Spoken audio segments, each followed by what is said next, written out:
Hey guys, welcome to the, third episode technically of the Meek Brothers Wrestling Rewind.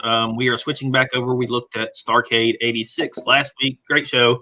I highly recommend that you go back and watch the show, and then also, of course, check out our review of that show. But we're back over to the WWF, as it were, this week. Obviously WWE now, but it was still WWF at this point. I'll mute my TV for you. WrestleMania 2. We discussed WrestleMania 1. You can go back on our page and check out that episode. It was a lot of fun, even though it wasn't the best show necessarily. But one thing WrestleMania 1 did was show the WWF management and Vince McMahon in particular that they can make money doing these pay-per-views. Mm-hmm. And so WrestleMania 2 is a definite progression in the evolution of WWF. Once they discovered they could make money, then we see, instead of a lot of enhancement matches and things like that, we get a lot more of what you would expect from a WrestleMania show in this one. They give us some of the big matches. They give us title matches. We got all four belts defended that were present at the time in WWF: World Heavyweight, Intercontinental, Tag Team, and Women's Championship, all defended on the show. Last time on WrestleMania 1, that was not the case. There was only two, and it was none of Hogan didn't defend his belt at that time. So WrestleMania 2, an interesting concept, as it came from three different cities. There were 4 matches, 12 matches overall, 4 from each city, Los Angeles, New York, Chicago being the 3 cities, which I believe were actually the 3 big, and may still be, but the 3 biggest cities in the United States at the time. So they had a different crew for each city, different announce team. They had some celebrities. Of course, it's WrestleMania. They had an interesting thing they did on this show was that they had a celebrity co-announcer, I guess, along with Gene, or not Gene, but Vince in one, Gorilla Monsoon in one, and then Jesse Ventura at one, and then it was a Elvira was an assistant host or whatever you want to call her. On one, actresses Susan St. James and Kathy Lee Crosby were present on the other two at the other 2 cities. Yes. So it was kind of an interesting concept. Before we get into the actual matches, what did you think of the concept of 3 cities and the differences? The obvious advancement from WrestleMania 1. Right. The 3 cities still made a lot of sense back then. People weren't traveling as far for wrestling like they do today. People weren't flying everybody to one city, 70,000 people for an event. So spreading it out in your 3 biggest cities made a lot of sense. I get what they were doing with all the special guests, and they had special guests everywhere again, just like they did WrestleMania 1. WrestleMania, and they do it this day. This time around, we had, as I mentioned, the actresses and Elvira. And then they would have Tommy Lasorda would be in later on, and several others along the way. Yeah, they had guest timekeepers, they had guest referees, they had all kinds of stuff. So it made sense. I didn't have any issue with it. It's more closer to what we know as WrestleMania. The first one was not necessarily indicative of what was to come. This one was much more a regular WrestleMania and what it would evolve into. Yeah, as we went along. The show opened with an interview with Roddy Piper. He will be boxing Mr. T in this event. So he opens up with the show with an interview. Had his his bodyguard or whatever you wanted to call him at this point, and Cowboy Bob Orton, and his boxing trainer with him. And then we go on to match number 1. One of my favorites. I mentioned this on our WrestleMania 1 show. Paul Orndorff, Mr. Wonderful. Looks like he was carved out of granite, man. Obviously this is a time of Hogan. Andre the Giant still was, around, and a big dude, and some of these other wrestlers that were remembered for being larger than life. But Paul Orndorff kind of gets a little bit left out of the conversation. But dude, he was a Greek god in this show. Yeah, he was a big dude. He's wrestling Don Morocco, who is also not a small dude at all. Not at all. But at this point in time, Don Morocco, a heel, former couple-time Intercontinental champion. Orndorff had actually just turned babyface. If you remember, he was on the heel team with Piper and Orndorff WrestleMania 1. was accidentally hit by Orton with the cast that cost them the match. Hogan and them would win, and that would lead to some situations later on at some of the Saturday Night Main Event shows where eventually Orndorff would get would have a confrontation with Piper and Orton. Excuse me, Orton. And then later on that same show, they would try to attack Hogan, and Orndorff would come out to his defense and help Hogan, which of course cemented his face turn. The match itself, there wasn't really a lot to it. There were a lot of short matches on this show. Yeah. Several that were less than 5 minutes anyway, 4 minutes here, 3 minutes here. I think there was even one that was only like a minute and a half, maybe. Yeah. So the match, there wasn't a lot to it. It went by fairly quick. Ends up with both men going over the top rope, and then they both get counted out. So, kind of a, as far as an opening match goes, especially during this time period, it wasn't bad. No. Morocco was a little bit older. He wasn't necessarily in his prime anymore, but he could still, he looked impressive, of course. Still, obviously, a big, strong dude. Yeah, absolutely. But what did you think of the match itself? There wasn't really an ending. Double count out, 2 stars. Maybe you didn't want to, you kind of protect them both guys. Yeah, that's what it seemed like. The match itself was fine enough. You could see that both guys were good workers. It was what you kind of expect from a first match of the evening. I don't know the storyline enough to know it looked like they were trying to protect both guys. Orndorff was just kind of getting into his babyface run. Morocco had recently been the Intercontinental Champion.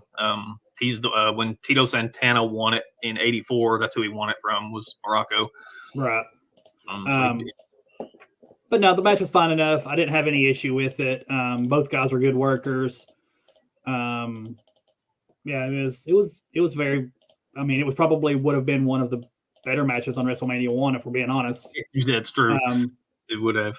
Also, shout out to Mr. Fuji. I forgot that he was a person until then. I forgot he was a person. But I kind of like Mr. Fuji. Yeah, Mr. Fuji was great. You should, if you get a chance to listen to podcasts from people who are actually in the business, and you can find them with a chance that they talk about Mr. Fuji. He was a very famous prankster and ribber in the back. One of the best at that, along with guys like Kurt Hennig, who was pretty famous too. But Mr. Fuji, big time ribber on the boys in the back.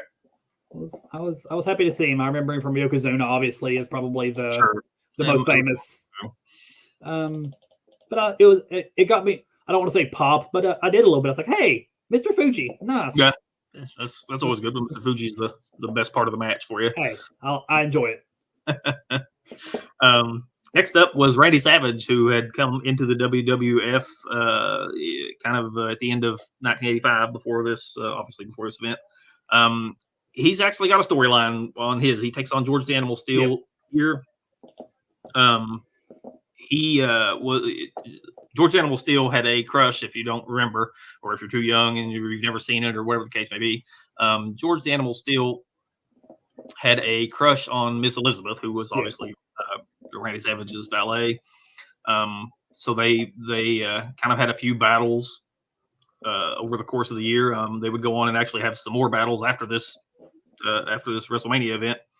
Always with the Intercontinental Champion. Savage was Intercontinental Champion at this time, and Steel would try to win the championship. But I believe in several of the matches, Miss Elizabeth's services were also on the line far as her services. So Randy always won, obviously. But it was a storyline. It was, for being sort of the Intercontinental belt, it was something non-Hogan centric, but it was, major storyline at the time.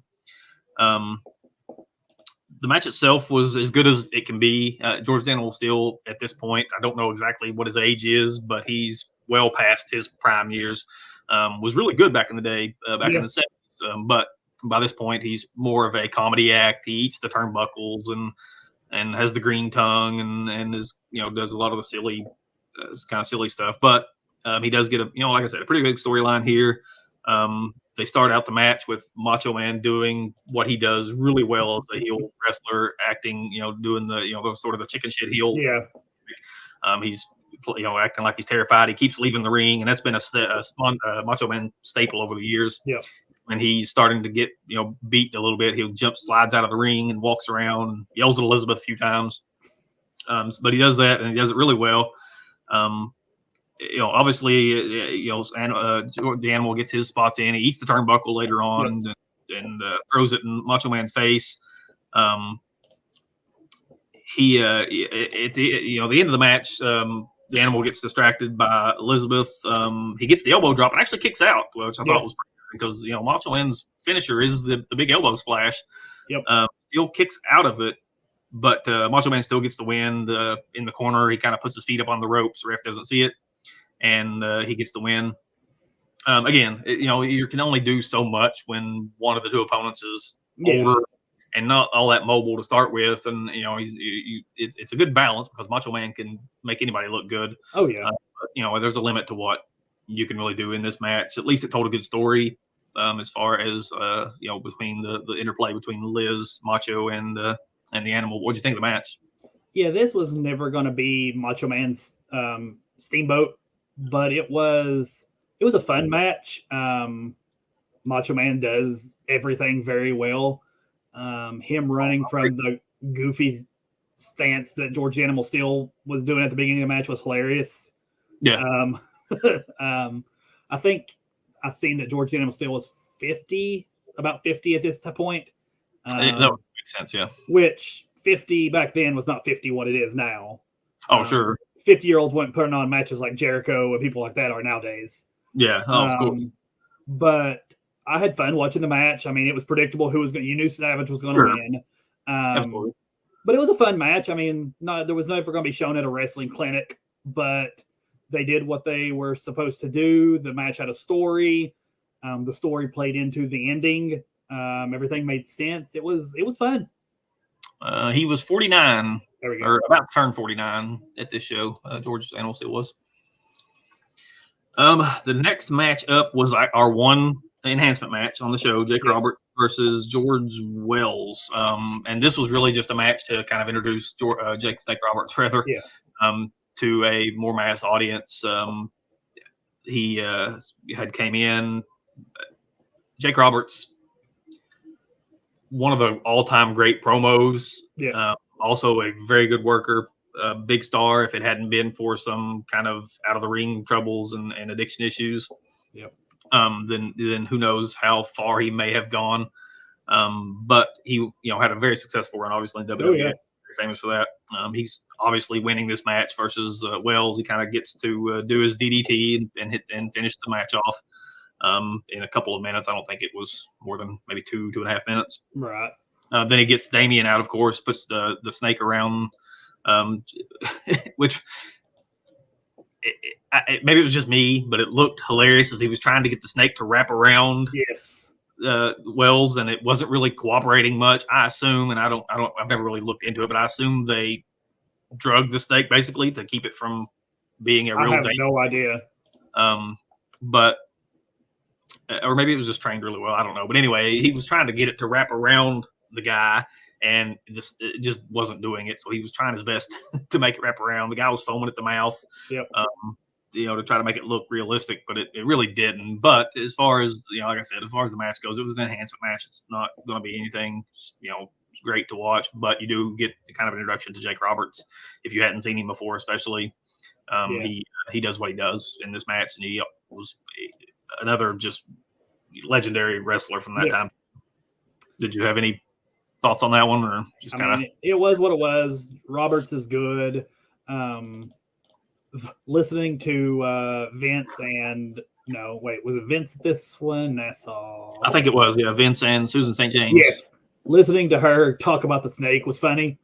Yeah. Like, I know she was supposed to sound dramatic, but a lot of times it just came off as, oh my gosh, there's a snake. It was kind of humorous. But all three of them really didn't know what to say to put in. Like, they didn't really say a lot. They would sometimes hey, go Jake, or go, well, not Jake because he was the bad guy, but go George. it was they didn't really have a lot to add, but it was kind of like I said, kind of a cool concept. They tried something different, and it was a fine match. I mean, again, for what it was supposed to be, it was fine. You ain't got any kids in your closet this week, do you? No. Is your son going to jump out of there and I mean, unless he eats his way through the back wall, and I'm not going to rule it out. But he's no George Animal Steel. We'll see. The final match from New York was the boxing match. Mr. T, Roddy Piper. Now, I want to say in advance that boxing matches in pro wrestling events is stupid, and they are almost never play. The crowd was completely not into this. Like, they were barely paying attention. They popped for the few spots that they were supposed to, and at the end, but otherwise, it's just not what they're there to see. They don't care about all the boxing. As far as the match itself goes, it told a story. It was a good enough story. Very confident Roddy Piper that he was going to win. Joe Frazier was in Mr. T's corner. That was kind of cool. In the second round, Mr. T actually goes to the ground. He gets knocked down. So Piper's, thinking, hey, I'm going to win this. This is going to be easy. Third round, Mr. T comes back. Piper goes down a couple times. And then in the fourth round, they kind of just start. It was pretty legit looking punches. I should add. They were hitting each other. But fourth round, Piper kind of starts to get a few big hits against him. And so he pushes the ref down, body slams Mr. T, which of course is illegal. And Mr. T gets the win by disqualification. It is what it is. It's a boxing match. The crowd wasn't really into it all that much. We'd see it again later on when they would do the brawl. What was it called? Brawl for all. Was brawl for all? Yeah, that sounds right. So. Anyway, it was just a bad idea then. It just doesn't work in pro wrestling. The crowd's there to see, power slams and drop kicks and that kind of thing. They don't want to see two guys just punching each other for. I don't know how long each round was. I want to say 2 minutes. Yeah, so I'm not sure. Something like round, that's just several minutes of just two guys just standing there punching. Yeah, a lot to it. Now the best part of it was probably Piper's promos. Yeah, I mean his promos are always definitely a great promo. Yeah. Another guy who's one of the best ever. Other than that, it wasn't much. We shift over to Chicago, and we get Gorilla Monsoon, Mean Gene Okerlund, and then Kathy Lee Crosby. And I'm not familiar with Kathy Lee Crosby, but apparently she was an actress. I tried to look her up and see, but I didn't really recognize. And I don't remember what she was in at this point, or Susan St. James for that matter. And that's not a knock on them because I'm sure they're very talented actresses, but I just don't remember. I was too young at the time to really remember anything that they would have been in. Yeah. We open up the Chicago matches with a women's championship match. Fabulous Moolah versus Velvet McIntyre. And there is some backstory to this that's interesting because everybody knows about the Montreal Screwjob and Bret Hart, Shawn Michaels. That was not the first time that Vince of the WWF screwed somebody in this exact manner. Back in 1985, Wendy Richter had, as we talked about at the WrestleMania 1 episode, Wendy Richter had won the belt from Fabulous Moolah. Moolah had been champion for basically 30 years. Yeah. Wendy Richter won the belt in 84, lost it, and then won it back at WrestleMania last year. Late 85, there were some contract negotiations going on that weren't really going all that well. Wendy, you obviously going to have two sides of the story. Wendy Richter says that she was still under contract from her original one, but the WWF vision or point was that they wanted her to sign an extension, right? And she did not want to, or they couldn't agree on the terms, or whatever the case was. So, at a match in November, Wendy Richter was scheduled to wrestle someone called the Spider Lady, who was masked. During the match, the Spider Lady pinned her to the ground, which was not how they had worked the match out. She kind of went off script, and the referee gave a quick 3 count. Richter actually kicked out, but the ref counted anyway, counted 3, making Moolah, what would turn out to be Moolah, the champion. Wendy Richter legit was obviously very angry. Yeah. She unmasked Moolah on the spot in the ring, and revealed that it was Moolah who had carry the belt, and I believe carry it for another few years after after that. But Wendy Richter left the WWE at that point. She quit on the spot and had a very contentious relationship with the WWF for a long time afterwards. They did eventually patch that up, and she went into the Hall of Fame at one. I don't know what year, but she did eventually join the Hall of Fame, and so they did patch that up. But yeah, the original screw job, you can look that up if you want more details on it. I thought it was really interesting. Like I didn't really even know it until I originally started watching all these shows a few years ago, and because everybody knows, like I said, the Montreal screw job, very famous. But there was a screw job first that was not as well remembered, not as famous, but it happened nonetheless. This match was short, wasn't a lot to it. Was pretty uneventful for me anyway. Moolah gets the win. I think it was another one. It was only 2 minutes or something like that. Velvet McIntyre tried to do a splash off the middle rope, missed. Took a fairly good face bump on that. She landed face first. Moolah, pins her and wins the match. I don't know if you got anything to say about that one. It was there. It lasted a minute and a half. It was they got a women's championship match on the WrestleMania, which is cool. Considering the women's belt will disappear for a while, I believe, either shortly thereafter or maybe I don't know if it was on any other WrestleMania 3 or not. I don't remember, but so it was cool to get the women on there, but right. Not anything to talk about. That would lead us to another match with there wasn't a lot to talk about, and also was very short. I think it might have been the shortest of the matches of the night. Corporal Kirshner versus Nikolai Volkov in a flag match. I don't know why it was called a flag match. I mean, they both brought flags to the ring, but they didn't have anything to do with the match. In the course of research, I did find out that Corporal Kirshner was an actual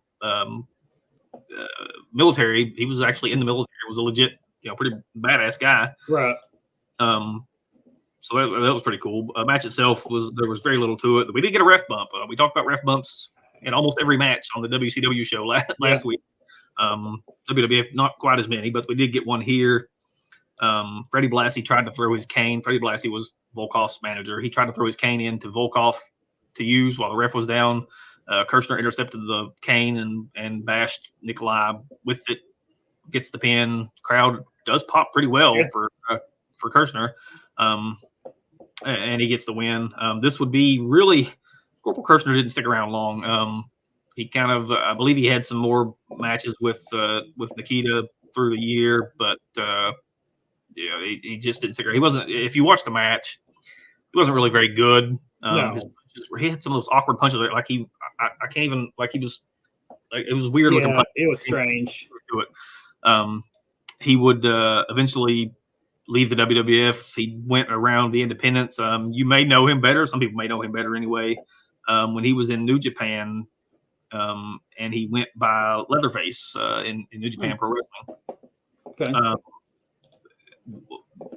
He eventually became a truck driver.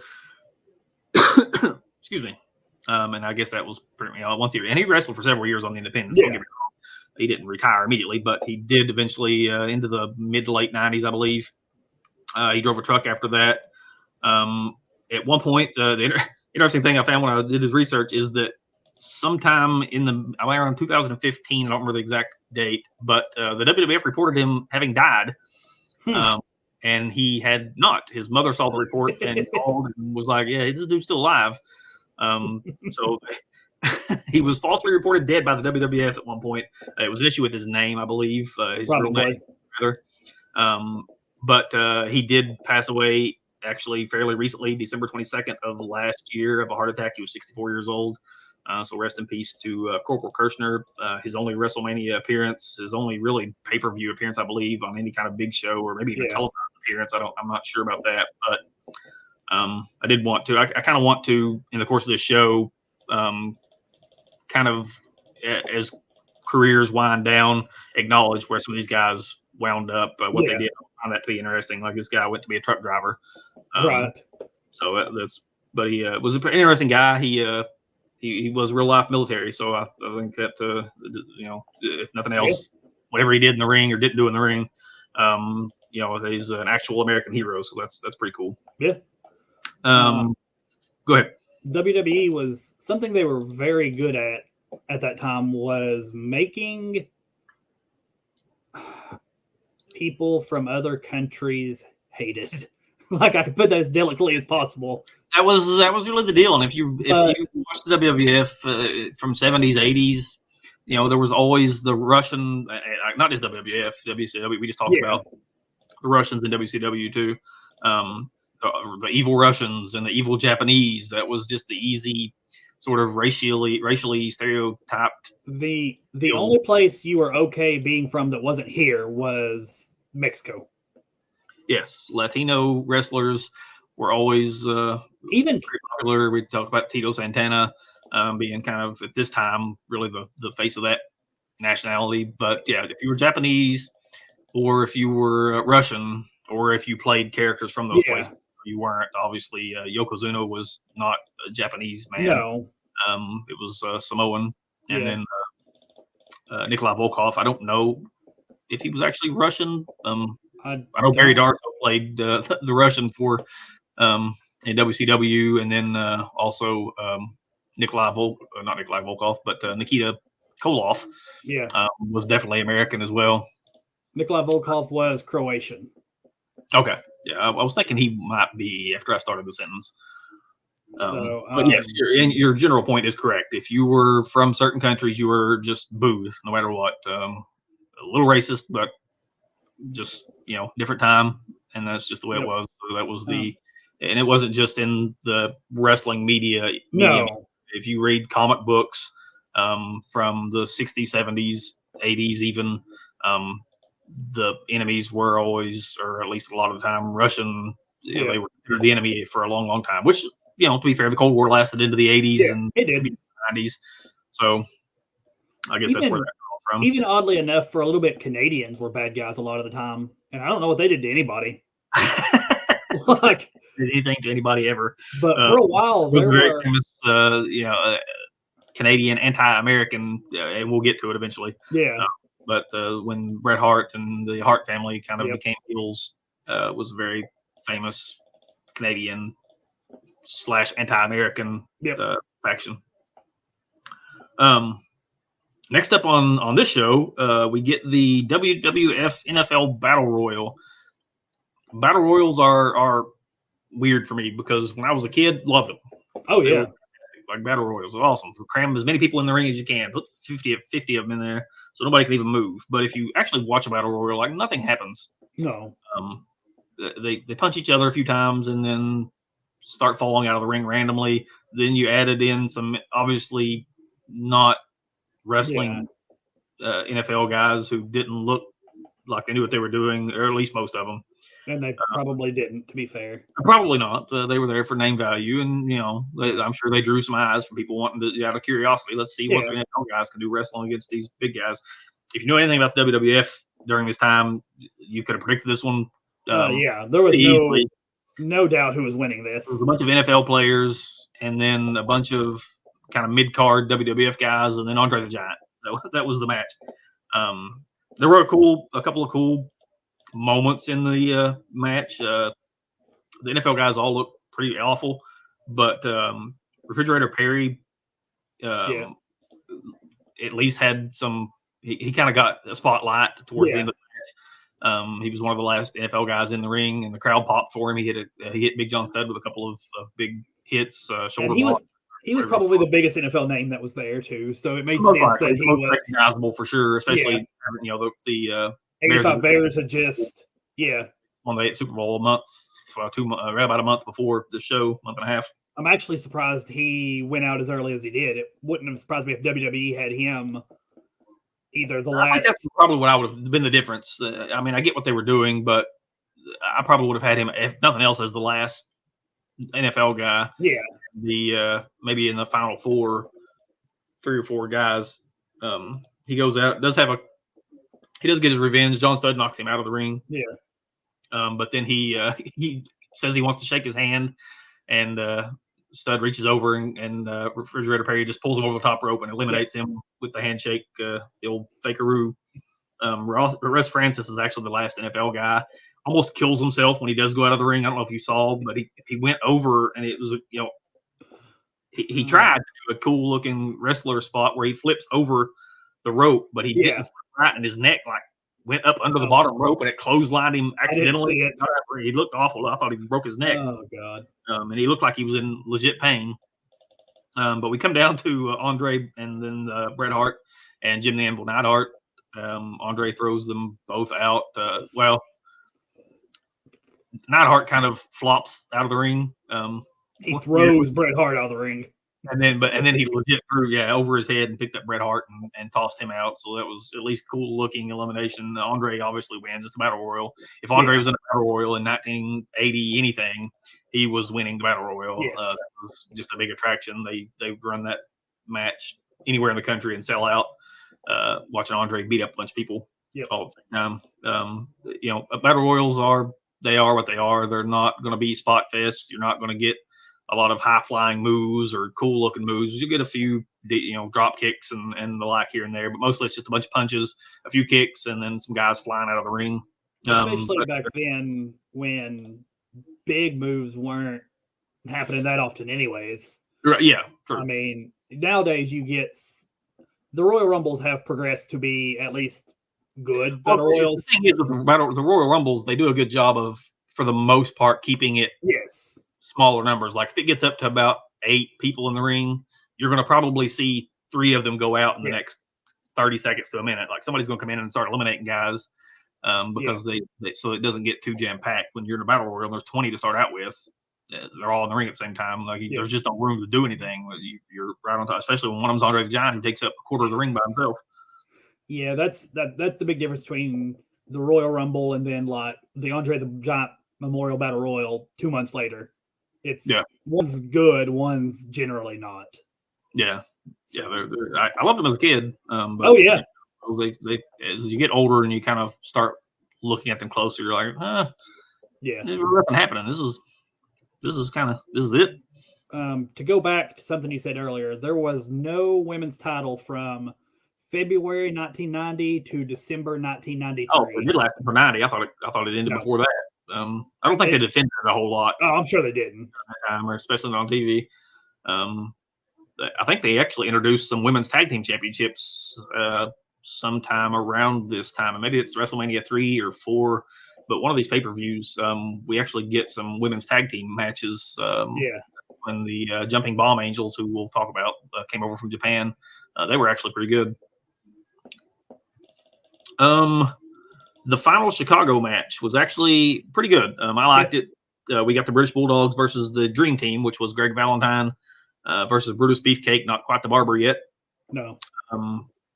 But the Bulldogs, this was kind of their big introduction. We talked about Jake Roberts earlier, and some of the guys who were, sort of new. Randy Savage hadn't really been on a pay-per-view situation anyway. Same for the British Bulldogs. As far as tag team goes, I think when you're thinking about the 80s, for me, maybe it's just me, I think the Hart Foundation obviously is big. If you're not a WCW guy and you eliminate like the Road Warriors and the Steiners, right. Probably one of the next teams that you would think of is the British Bulldogs.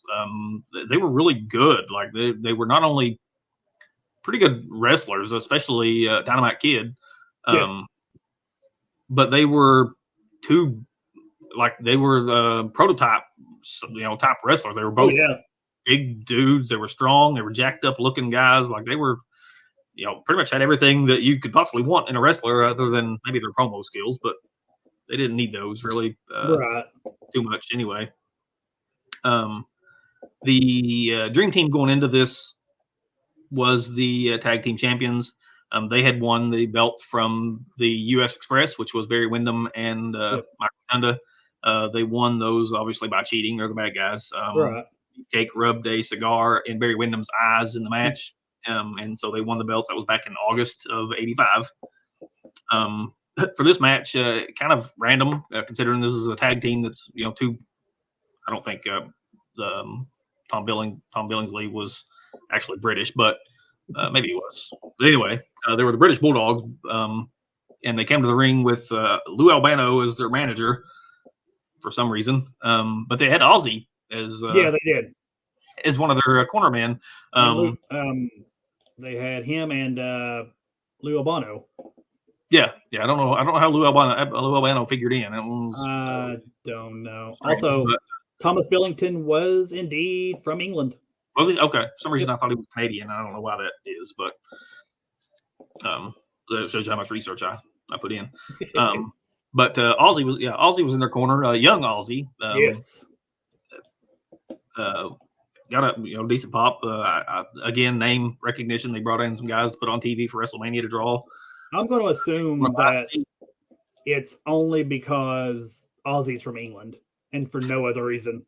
I'm sure that was the thought process. It was a big name, and if Aussie wanted to do it, be on the show, hey, let's let Aussie on the show. Oh, absolutely. I actually heard a story. This is a complete tangent, but Chris Jericho on his podcast told us, I don't know if it's really a story, but anyway, apparently Aussie used to, I don't know about this far back, but as the years went on and he was a wrestling fan, would not necessarily disguise himself, but he would not dress like Aussie. He would wear like a hoodie, and then he would just go buy a ticket and go watch a show. He would just sit in the crowd randomly. I can believe that.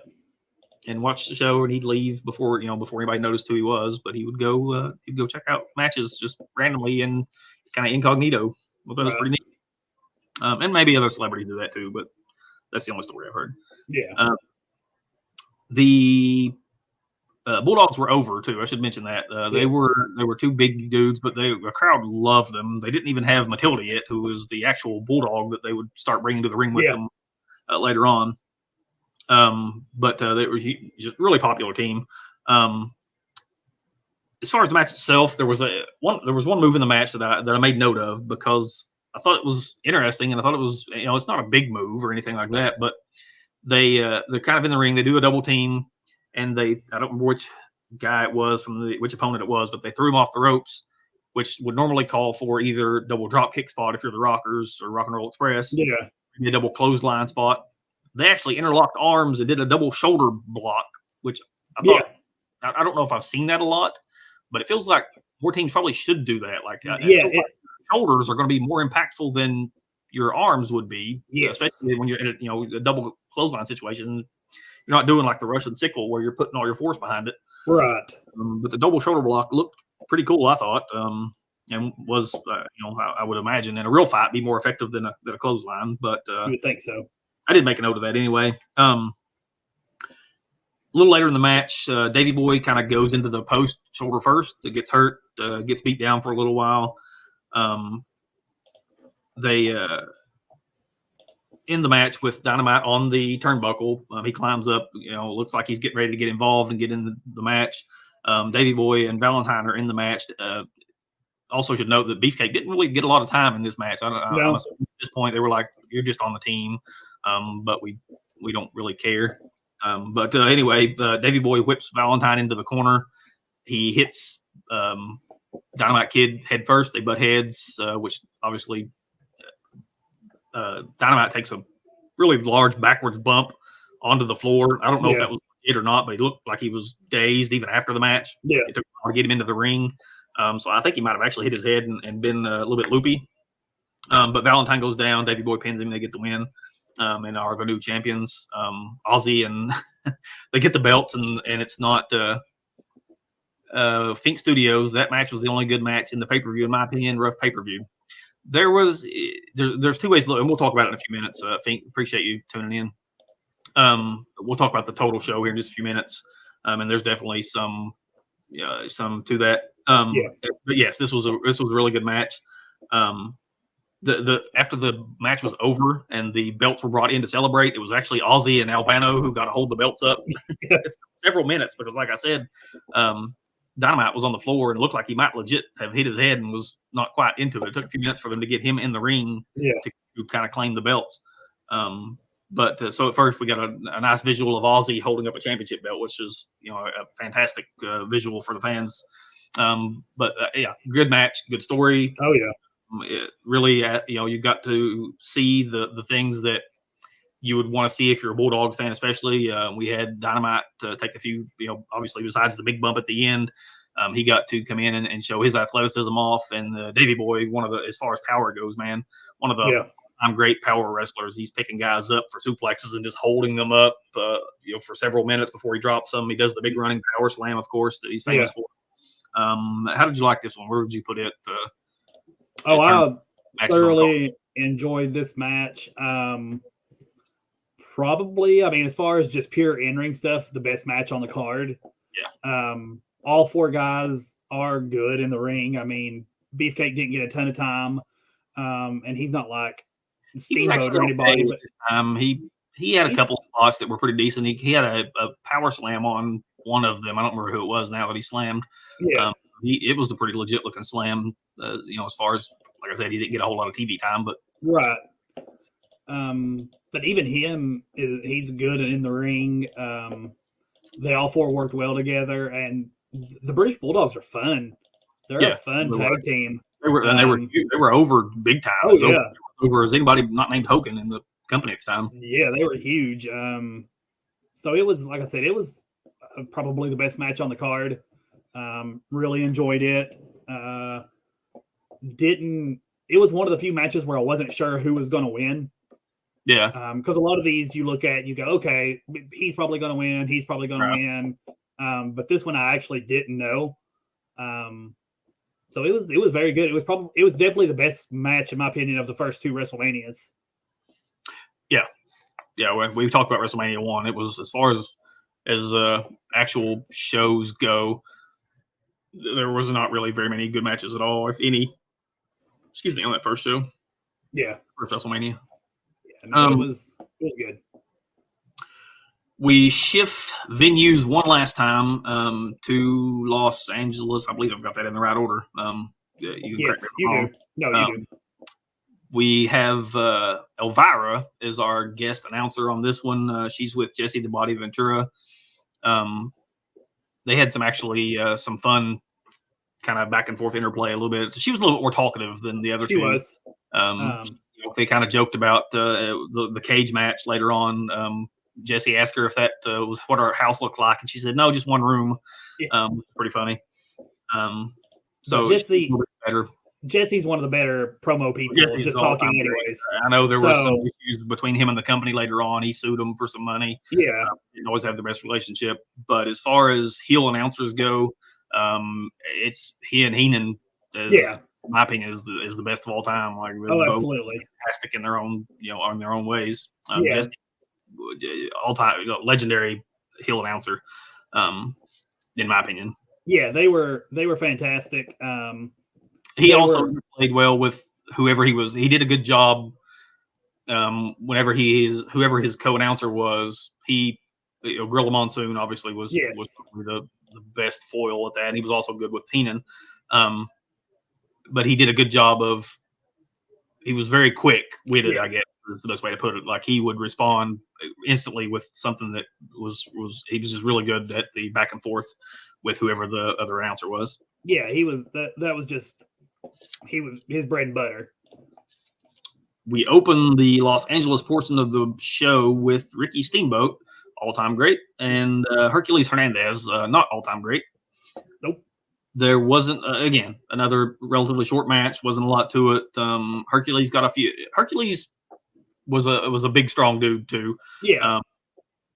But he just didn't really have much outside of that. Like, he could put you in a nice suplex or something like that, but he didn't really have a lot of other skills outside of that. So he got a few power moves in, and then Steamboat ends up winning with the flying crossbody off the top rope. I wish I had more to talk about. Steamboat's one of my all-time favorites as well. But there just wasn't a lot to. There wasn't a lot happened here. What did you think of that one? It was fine. If you look at it like an opening match and not like the ninth match of the night, which is kind of how you have to look at it. It didn't really have a story to it either. There was not. No. Look, as far as I could tell, there was not really any backstory to that one. It was just like, okay, let's get Steamboat on the show somehow, which makes sense. You definitely would want him on the show, but they didn't have any stories going on with him, so let's just put him in with this new dude and let him, have a 4-minute match. Yeah, it was what it was. It was fine. You're never going to have a bad Steamboat match. He just doesn't Well, he's another one guy like Savage. Is going to make whoever he's with. He's going to make them look as good as it's possible to make them look. Anyway, they might still not look good, but he's going to do as best as he can. Yes. If anybody can have it, an even passable match, Steamboat will get it out of him. Yes. Adrian, sorry if you're a Steamboat fan or a Hercules fan, then sorry we didn't talk about that match more. But there's just not a lot. No, there wasn't a lot. We'll talk about Steamboat a lot more soon. WrestleMania 3, we will have some Steamboat chatter. Adrian Adonis and Uncle Elmer was the next match, and we're playing into Mr. Fink Studios' point here. Uncle Elmer is not going to be confused for a great wrestler ever at any point. Was pretty popular. He got a good pop when he came out, and eventually, I think it was maybe on a Saturday night's main event that he got actually married on TV.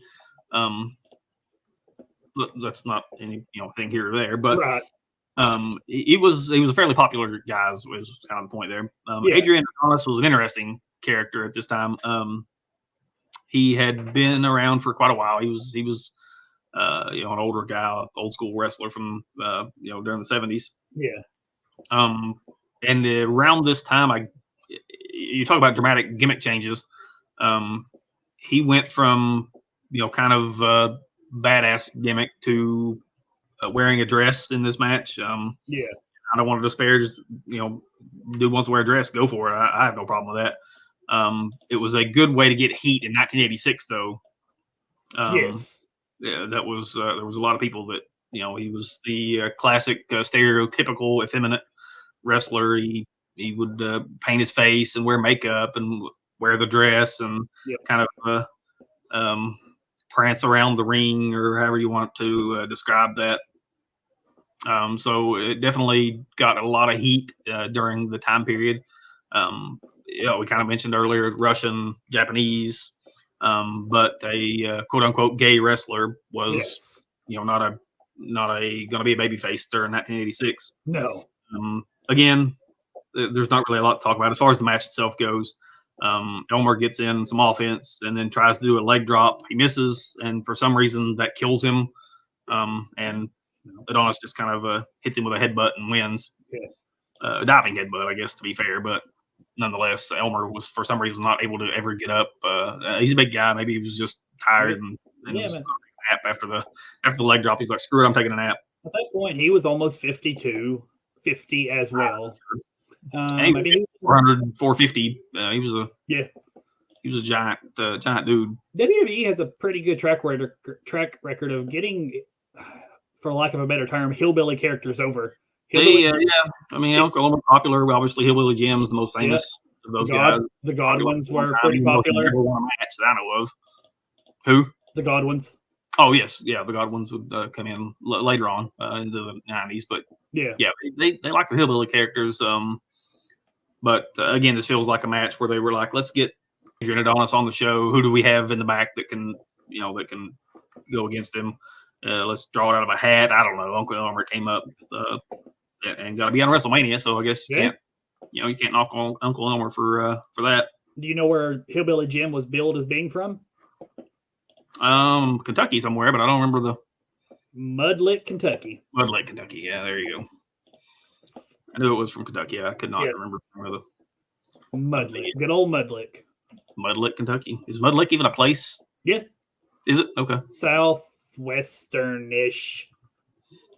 Out that direction. Geography with Blake. Yep. Hey, I had a geography minor for a while. Oh, did you? There you go. So there you are. That. Go to Morehead State University and you'll learn where Mudlick, Kentucky is at. Absolutely. Our next to last match of the night was another tag team match where they get in some more of their star characters, the popular characters, Junkyard Dog and Tito Santana being the two primary guys. They would take on Hoss Funk and our favorite Terry Funk. Yes. Interesting kind of note here. Terry Funk has been kind of joked about for years about wrestling when he's 65 years old. There's a and I don't remember the name of the show, but it was one of the tapes that the Insane Clown Posse did, where they would kind of commentate over the matches, where they made a running joke about Terry Funk wrestling when he's like 135 years old and whatnot. But Terry Funk, for this match in 1986, is already 42, I believe it was, years old. Yeah. So he's already into his mid 40s in 1986, and he wrestled up into he may be wrestling now. He retired in 2017, it looks like. Yeah, so he's only been retired a few years. Like, he was already 42 in 1986. I didn't realize he was that old. But that's when you talk about a legendary career and a long career, Terry Funk's your man. Do you know who his last match was against? I do not. Jerry the King Lawler. I should have expected. Do it that way you will. This match, we talk about WWF being the land of the giants and these big jacked up dudes, Hogan and Steamboat and Orndorff and the British Bulldogs. This match itself was not an ad for any kind of gym. No. Ever. Tito was in pretty good shape, but by this point, Junkyard Dog was rotund.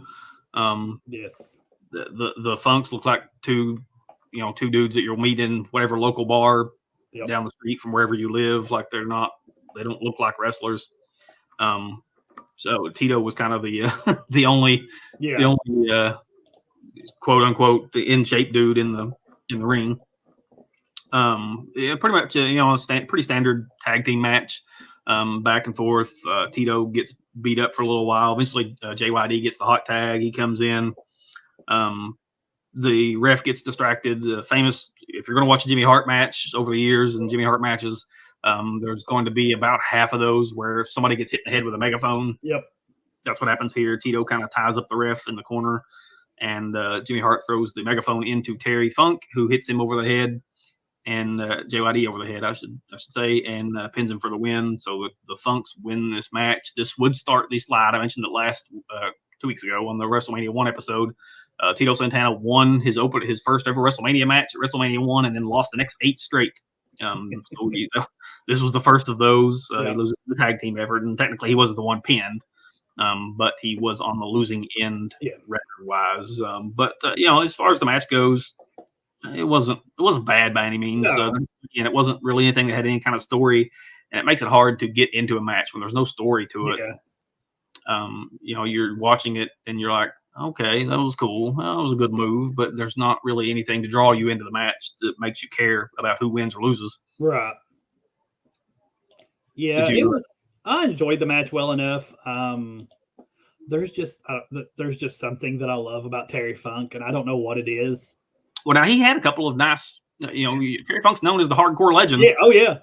And he flew over the top rope a couple of times, and he went way over the top rope. Like, it wasn't like a gentle kind of slide over the top. He went flying over the top. Yeah. I don't think it's any coincidence that he retired at House of Hardcore 17. He was probably at all 17 of them. It's very possible. But I don't know that I've ever watched a match that the Junkyard Dog has won. Like, I'm sure he did, but I don't know that I've ever watched.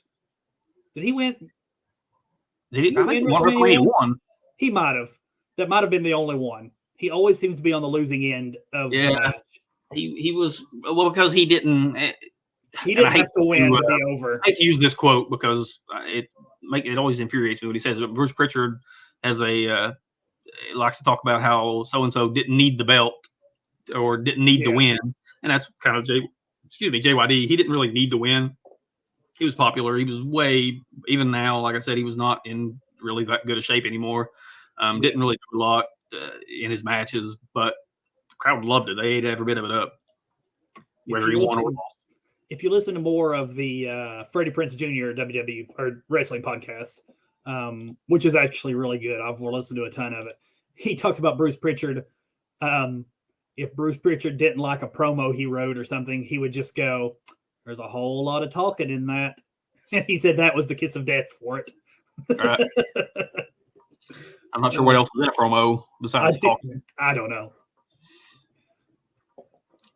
The main event, as would be the case for a long time, while he was there. Yeah. Hulk Hogan versus King Kong Bundy. Now, we do get back to having a story here. Obviously, Yeah. Bundy was built as a monster. We talked about it in WrestleMania 1. He squashed, I think it was SD Jones at WrestleMania 1. I think so. And kind of built up through the course of the year. Just before the show, back in March, I believe it was March 1st or March 2nd one, but there was a Saturday Night Main Event episode where Bundy just beat Hogan down. Yeah. And injured his ribs, which were taped up for this match. If you see the tape at the beginning of the match around his stomach for some reason, but the story was he injured his ribs. You may want to sue that doctor for malpractice. Probably should.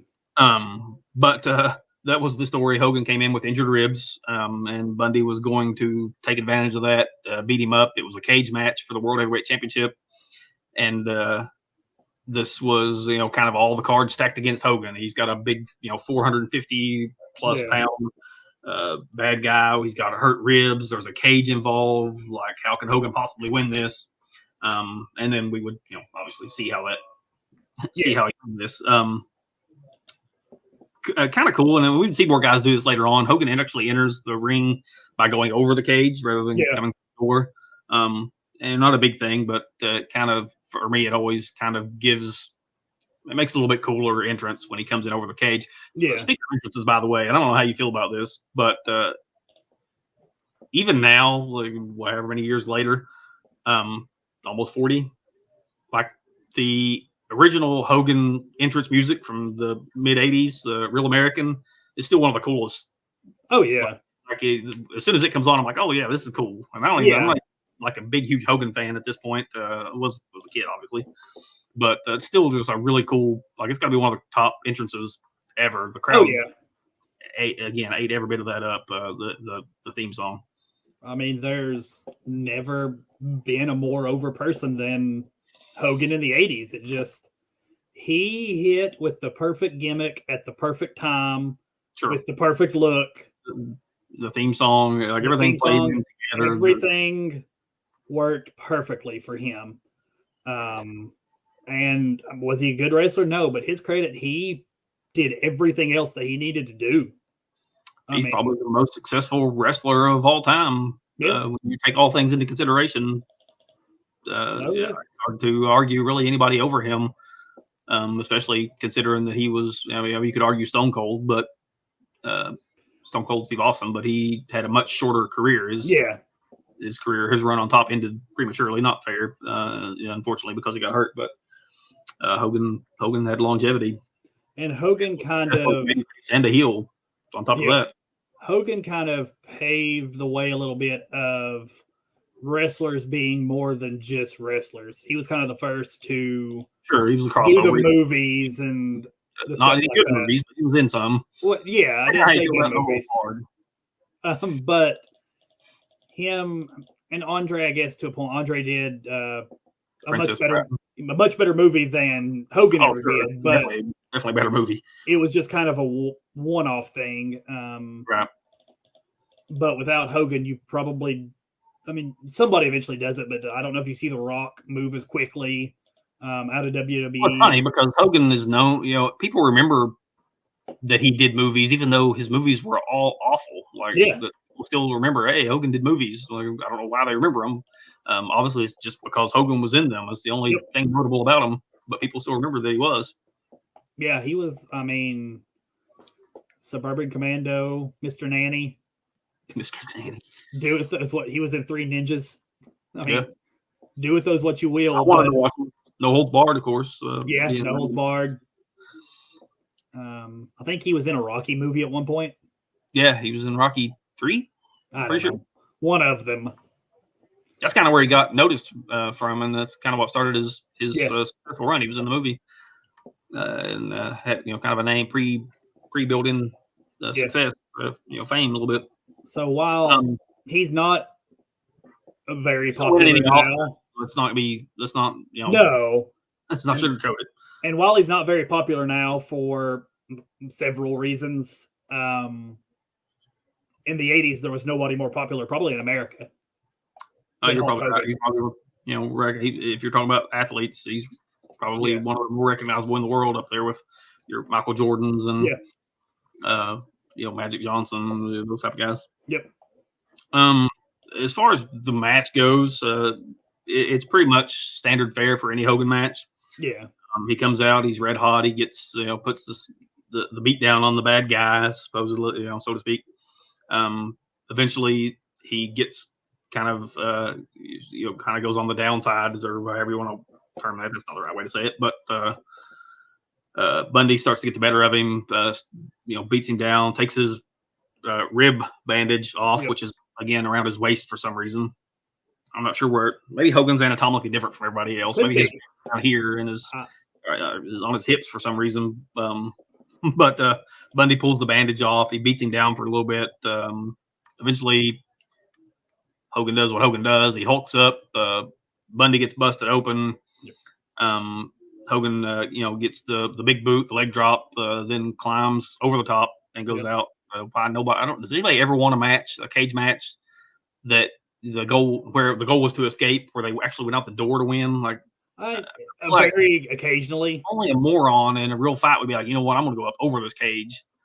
And the only time people win going out the door is when it's heels. It's like it's a heel thing to do, to go out the door for some reason, when in reality it's just smart.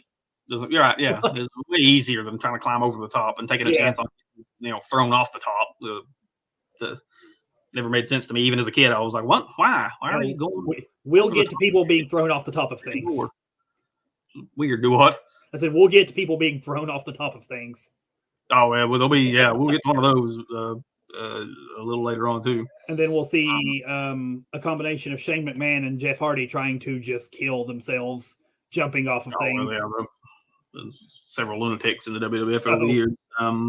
But here, Hogan gets the win. He conquers the big giant monster in King Kong Bundy in the blow-off match. Keeps the belt, of course. He would hang on to that for a little while. Gets to celebrate in the ring for his fans and do all of his poses and whatnot. As far as matches go, I don't know how you. Yeah, there's not really. It's what Hogan does. It's every Hogan match. Yeah.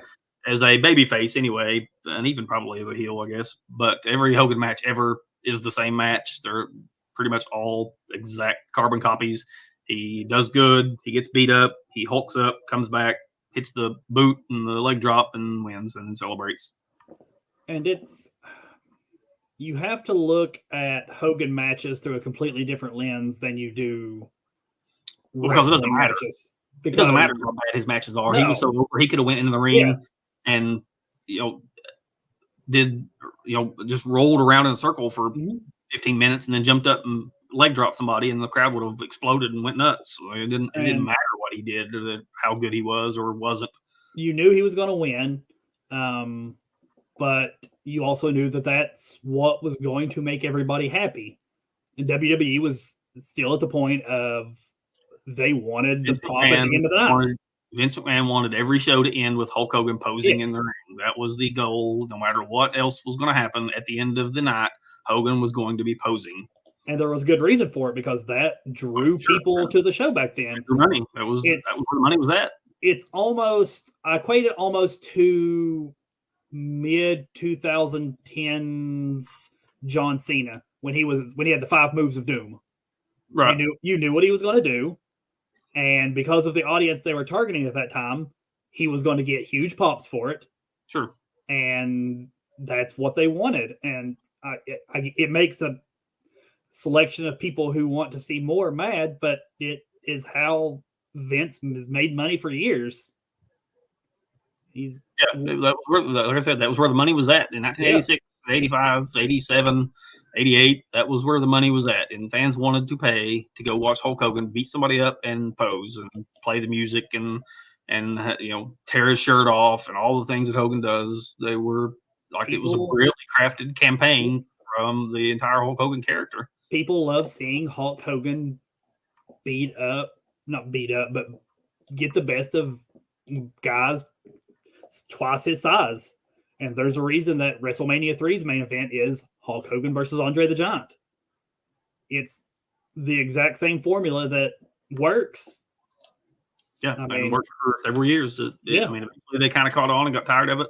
But it took a while. It wasn't And then happened in a year or two. He was champion for 4 years, I think, overall, and was still popular even after that for a little bit. And then they took the title off of Hogan and put it on somebody else who could just run around and pose in the ring. Couldn't wrestle.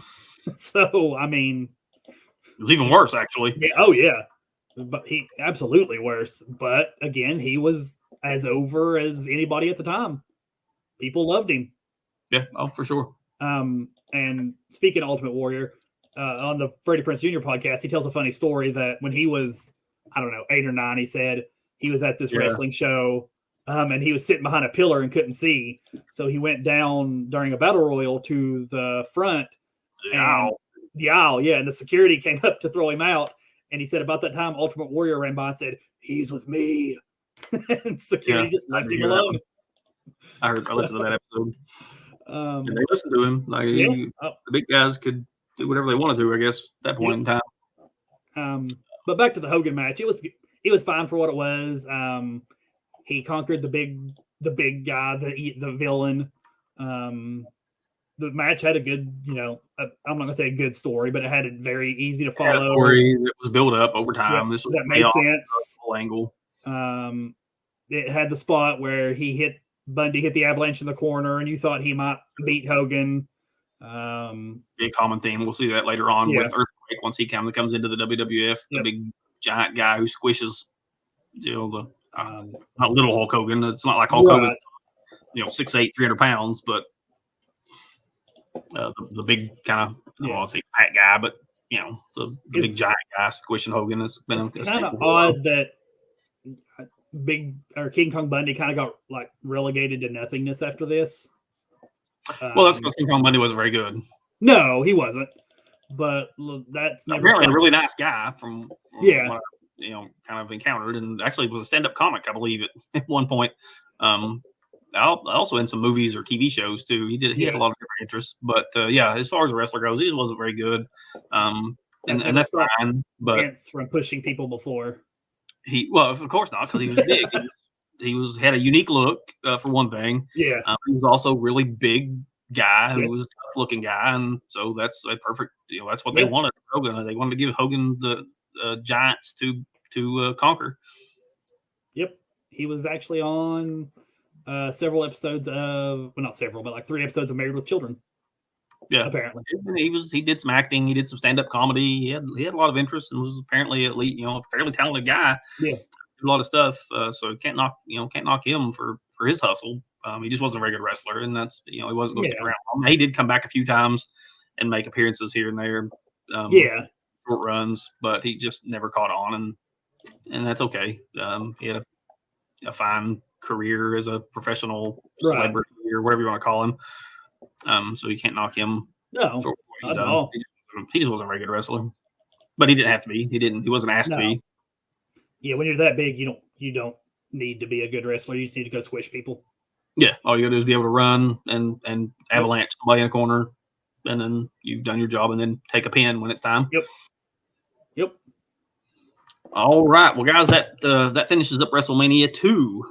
Obviously, a large progression from WrestleMania 1, where we were at. They kind of figured out, hey, this can work. We can make some money. Off of these WrestleMania shows. Yeah.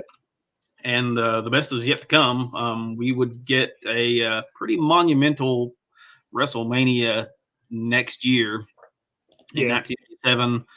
Blake alluded to it there. Hogan, what in the world? Hogan, Andre.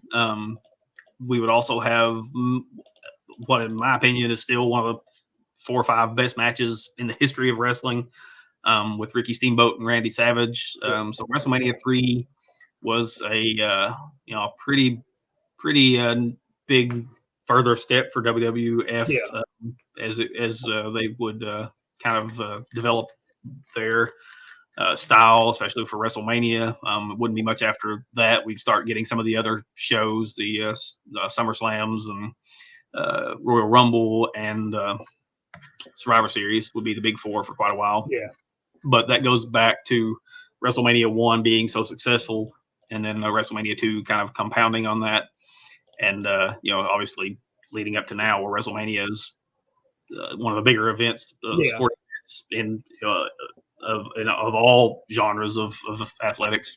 Yep. But next week we're actually going back over to WCW / Jim Crockett Promotions. Hopefully you guys tune in for that. I know there's not going to be as many fans of the old WCW stuff, and if you saw our viewer numbers for the two shows that we've done before this one, you can see the difference in the number of people that wanted to hear about Starrcade. But we'll continue with it and see how it goes. Hopefully, more of you kind of tune in out of curiosity. Maybe you didn't see him like I did when I was a kid. I didn't get a chance to watch WCW. It wasn't on. I didn't have cable, so I couldn't watch the stuff on TBS, TNT, whatever. But Starrcade 1986 took place in late November. Would have the kind of the hook for this one was the Skywalker's match with the Road Warriors and the Midnight Express. They would literally fight on top of a scaffold. If you've ever seen a scaffold match, they're not good because you can't, like, you're what, 15, 20 feet in the air. Yeah. You fall off, you're legitimately going to be quite hurt. So they are really tentative. But if I remember right, this one was as good as they're going to get. The Road Warriors are maybe insane. They were pretty big badass dudes, and they made the best of it as they could. Midnight Express, obviously, an all-time great tag team as well.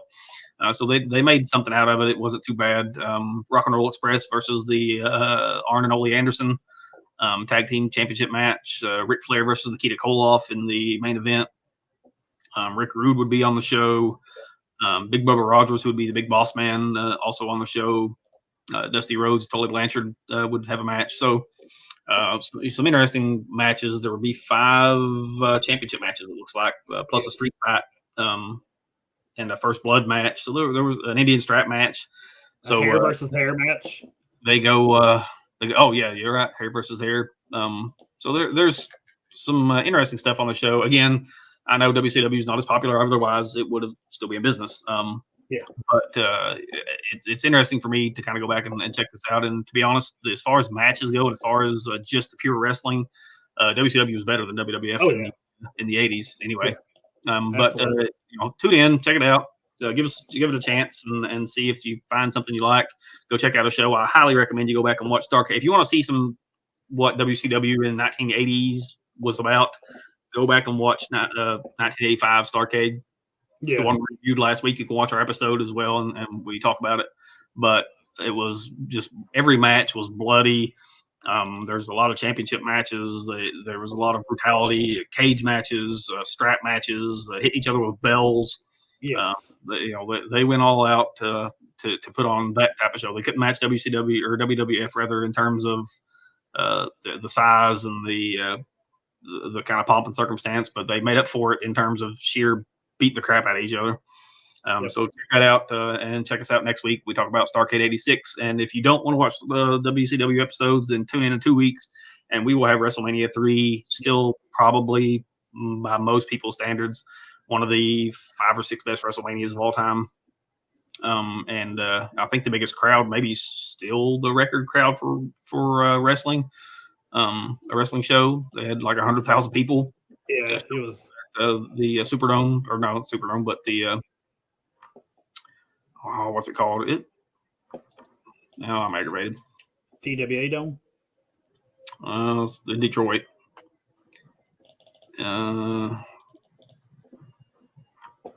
Pontiac Silverdome. There you go, Silverdome. I knew the name of it. I just couldn't remember it. Anyway, we'll talk about that in 2 weeks. Really good show. And then if you want to watch any of our past episodes, of course, go back on our channel and find those. Go subscribe. If you're not already subscribed to the channel, you can certainly subscribe. That helps us out a lot if we would ever like to make any money on this at all. Subscribe. Give us a thumbs up if you like the show. All that helps. If you want to follow us on Twitter, if you're not already, you can follow us on our screens. You'll see our Twitter handles for both of us, BMeek23 and Vance Meek.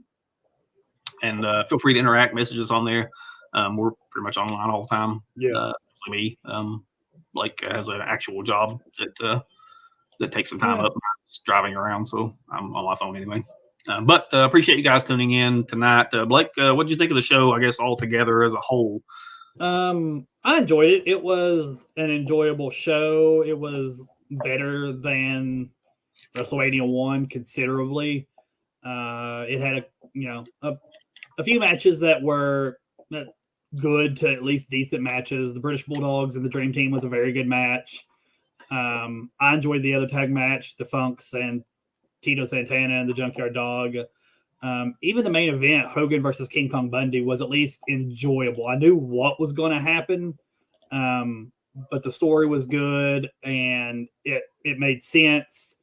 I mean, it was better than WrestleMania 1. It wasn't as good as Starrcade still. I think that's the way to view it. Fink Studios is correct. There wasn't, as far if you're looking for good matches, there weren't a lot of them on the show. Bulldogs match was obviously the best one by quite a bit. But it was more of a progression forward in terms of first of all, it was, if you're looking at it compared to WrestleMania 1, it was quite a bit better. Yes. But B, they kind of learned that they could have important matches on their pay-per-view show. They didn't have to save everything for the house shows, which was still how they made the bulk of their money. Yeah. But they could still give some things away on pay-per-view and have some impactful matches. All 4 championships were defended on the show, which is 2 more than last time. Yeah. And they got a lot of their stars on this show. Maybe all their big stars, especially considering the Battle Royal had pretty much everybody else that wasn't in an individual match. So I think if you look at it through that, that lens, it was a step forward, which is important, and we'll get another big step forward, like I said, going into WrestleMania 3, where we get some of the most monumental matches in WrestleMania history. Yeah, WrestleMania 3 should be a good one. Starrcade 86, is that the one we're watching next? Yep, 86 should be a good one. So the next 2 weeks should both be good shows. After WrestleMania 3, Survivor Series starts up, so that'll be. Yep. I don't know how. I'm not sure how I'm going to take Survivor Series because back then it was Survivor Series. It was all Survivor matches. So, right. But I'm interested to watch it. We don't really get a whole lot of that nowadays in Survivor Series. You get a couple between brands that we're all of a sudden supposed to believe that people care about their brand when they don't all year long. So, so I'm interested to watch it. But the next 2 shows should both be very good shows. Yeah, I'm pretty excited about WrestleMania 3, of course. And then I like the WCW shows. We don't, obviously the viewers were down for that, but I enjoy the WCW shows. Like I said, I think the wrestling is better on those shows than WWF. But we'll see what happens. If you guys want to give us a shot and tune in, then we appreciate that. But thanks again for tuning in. Thank you specifically, Fink Studios, for commenting and following along with us. Certainly feel free to follow in. I know we already follow each other on Twitter.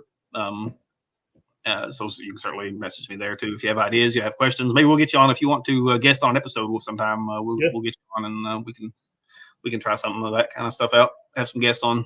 Yeah, absolutely. But appreciate you guys tuning in. It's getting pretty late. I'm going to go get me a snack and get ready to go to bed pretty soon. Enjoy the rest of your nights if you're watching. And if you watch this later on, then enjoy whatever day or time of day you're watching.